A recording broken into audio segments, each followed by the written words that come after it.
It started with a note. A note that no one would ever read, and one that might have held the only truth anyone could cling to in a mystery that's lingered for over 60 years. A note that, if believed, might have explained what happened to Mildred Zentner and her little girl, Patricia, on a humid August day in 1964. But that note was torn to shreds, and what followed was silence. No trace. No calls. No sightings. Just a mother and child who stepped into the void, and never came back. This is the story of Mildred and Patricia Zentner, a disappearance that rattled the quiet community of Garden City, Michigan, and still haunts it to this day. In the 1960s, Garden City was the kind of place where nothing truly bad ever happened. Nestled quietly outside Detroit, it was a blue-collar suburb where neighbors mowed each other's lawns and children played in the street until dusk. It was safe. Predictable. Until it wasn't. Mildred Zentner was a young mother, in her mid-20s, quiet, thoughtful, and devoted to her little girl. Her daughter Patricia was just a toddler, curious, bright-eyed, still learning to speak in full sentences. The two were inseparable. Mildred was the kind of mother who ironed her daughter's dresses and sang to her at bedtime. They lived in a modest home on the 1200 block of Deering Street, shared with Jesse Zentner Jr., Mildred's husband of 6 years. Jesse was a factory worker. Disciplined. Stern. And according to neighbors, someone who didn't smile much. He was known for being distant, polite, but always with something unspoken sitting just behind his eyes. What went on inside that house remained, for the most part, behind closed doors.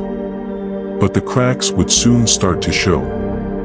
It was August 28, 1964, when things changed. Jesse would later tell police that the day began with an argument.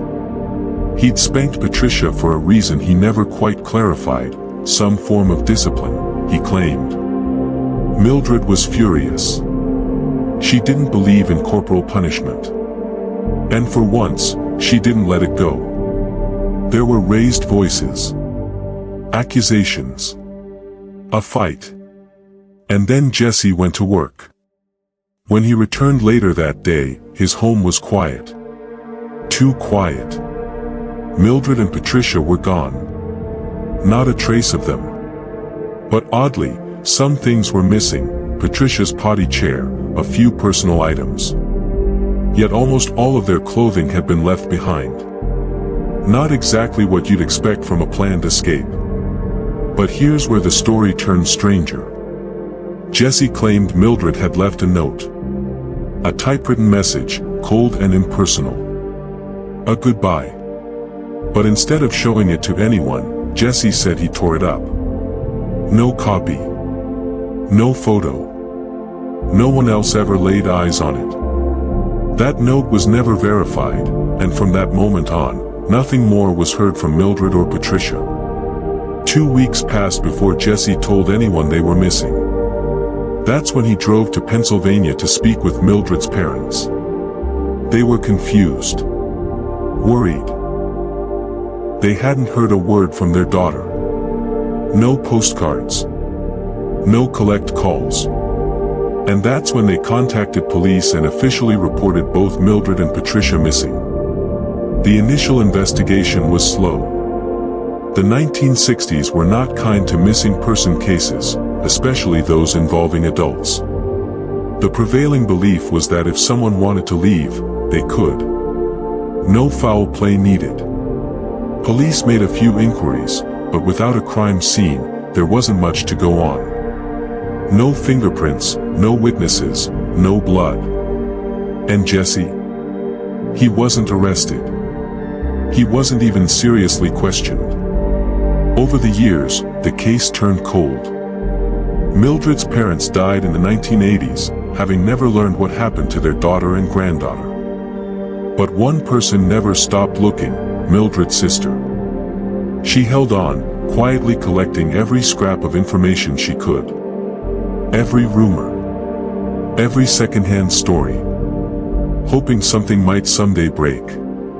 And then, in 2004, decades later, the case was reopened. Police returned to the old Zentner home on Deering Street, now owned by someone else. With cadaver dogs and ground-penetrating radar, they began to dig. The yard. The basement. Every crawl space. They were searching for remains. For bones. For the truth. But after days of excavation, they found nothing. Not a single trace. Not even a button. Jesse, now in his 70s and living in Florida, remained distant. He declined interviews. He was never charged. But suspicion had begun to bloom. Investigators noted the delay in his report, the torn-up note, the missing potty chair. Little details that pointed not to a spontaneous departure, but to something darker. Something final. Some believed Mildred had fled. That she took her daughter and left behind the life she hated. But how could she have vanished so completely? No social security activity. No employment history. No witnesses. Not even a whisper. And Patricia? She would be well into adulthood by now, but no one matching her description ever surfaced. Others looked harder at Jesse. The timing. The silence. The missing items. They speculated, what if there was no note? What if the spanking was more than that? What if the fight turned violent, and Jesse needed a story to cover it up? Psychologically, it's not hard to imagine the pressure inside that house. Jesse, rigid and traditional, might have seen Mildred's defiance as betrayal. Patricia, a toddler caught in the crossfire, might have witnessed something she shouldn't have. Or maybe she simply cried at the wrong time. And then, panic. Regret. A rushed cleanup. The missing potty chair was always a strange detail. Why take that, of all things? One theory, it was used to conceal something, or carry something. Another, it had traces of something that couldn't be left behind. As the years passed, the story twisted in the minds of locals. Some believed Jesse buried them under the house. Others thought he dumped their bodies in a nearby lake. One persistent rumor claimed a neighbor heard screams that day, but never reported them. In 2010, a former neighbor came forward. She recalled that in the days following the disappearance, Jesse burned something in a backyard oil drum, something large. She'd never reported it. Fear. She was young then. And Jesse had always seemed cold. Investigators returned to the property again, this time armed with better forensic technology. Soil samples were taken. Burn patterns analyzed. But time had erased too much. Any evidence had long since disintegrated or been removed. Still, Mildred's sister refused to give up. She wrote letters to cold case units, appeared on regional news specials, even hired a private investigator. That PI tracked down old co-workers of Jesse, men who described him as a man who could snap without warning. One claimed Jesse once muttered, while drunk, that his wife had run her mouth one time too many. But it was all circumstantial. No body. No confession. No smoking gun. By 2020, the case had become a whisper, known only to amateur sleuths and a few aging detectives who still shook their heads when the name Zentner came up in conversation. Yet among those who knew it, the story stuck like a splinter under the skin. Why didn't Mildred reach out to her family if she'd left on her own? Why take a potty chair but not clothes? Why was the house left so perfectly staged, like someone wanted it to seem Mildred had simply vanished? And always, why the torn-up note?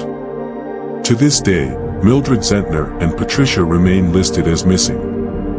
No trace. No closure. Just a torn-up note, a few missing belongings, and a legacy of silence. Who tears up a goodbye letter from their wife and child? And more importantly, Why?